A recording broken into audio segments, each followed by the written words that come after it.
Dans la dernière vidéo, je vous parlais de pourquoi, à mon sens, ce serait bien d'arrêter de se taire face aux violences. Aujourd'hui, je vais aller dans le concret.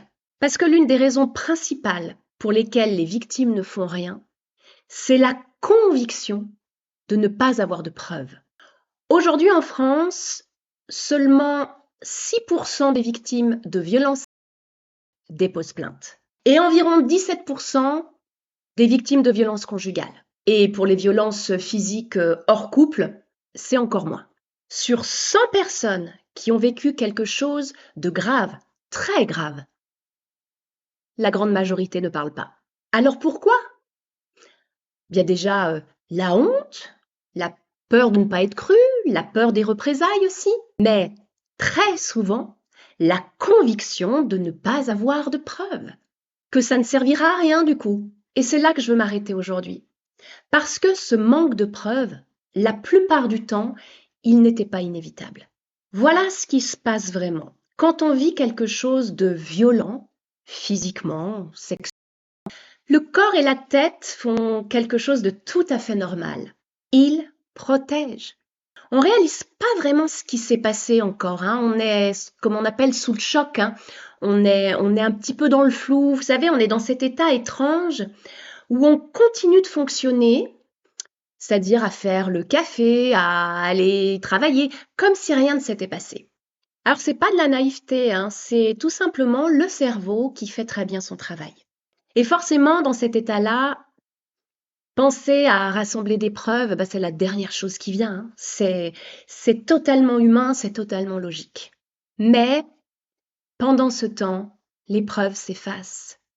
Les bleus disparaissent en quelques jours, les lésions aussi, et quand on commence à réaliser vraiment ce qui s'est passé, il reste plus rien de visible. Et c'est là que la porte se ferme. Alors pas parce qu'on n'a plus le droit de porter plainte, mais parce qu'on se dit j'ai plus rien à montrer, alors ça servira à rien. Alors voici ce que j'aimerais que tout le monde sache. Ce que je voudrais que, en fait, ça devienne un réflexe, comme quand on attache sa ceinture de sécurité. Il y a une différence fondamentale entre rassembler des preuves et porter plainte. Ce sont deux choses mais totalement distinctes et on peut faire l'une sans avoir décidé l'autre. Rassembler des preuves, ça se fait maintenant, dès que possible. Aller consulter un médecin, lui demander de constater par écrit ce qu'il voit, photographier des traces visibles, garder des affaires, garder tous les messages sans rien effacer. Noter les dates et les faits pendant qu'on s'en souvient encore. Tout ça, ça ne veut pas dire s'engager dans une procédure. C'est pas décider de porter plainte, c'est garder le choix ouvert. C'est se donner la possibilité de décider plus tard, librement, depuis le meilleur endroit. Déposer plainte, ça peut attendre. Ça se prépare, ça se réfléchit. Mais les preuves, elles n'attendront pas.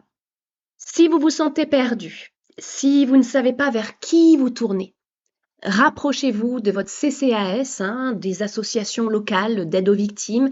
Il y a des personnes qui sont formées pour ça et pour vous orienter. Vous avez le 3919, le 116 006 et bien d'autres. Bien notés sur Internet, vous en trouverez tout de suite. Et si vous voulez qu'on fasse le point ensemble, qu'on voit comment aussi je peux vous orienter selon votre situation, écrivez-moi. On en discutera gratuitement par téléphone. Je vous mets le lien de mon mail en description. Dans la prochaine vidéo, on parlera du dépôt de plainte, ce que ça implique vraiment et depuis quel endroit le faire pour que ça vous aide vraiment. Merci de partager cette vidéo. Comme je vous le dis, tout le monde devrait avoir ce réflexe. À très bientôt.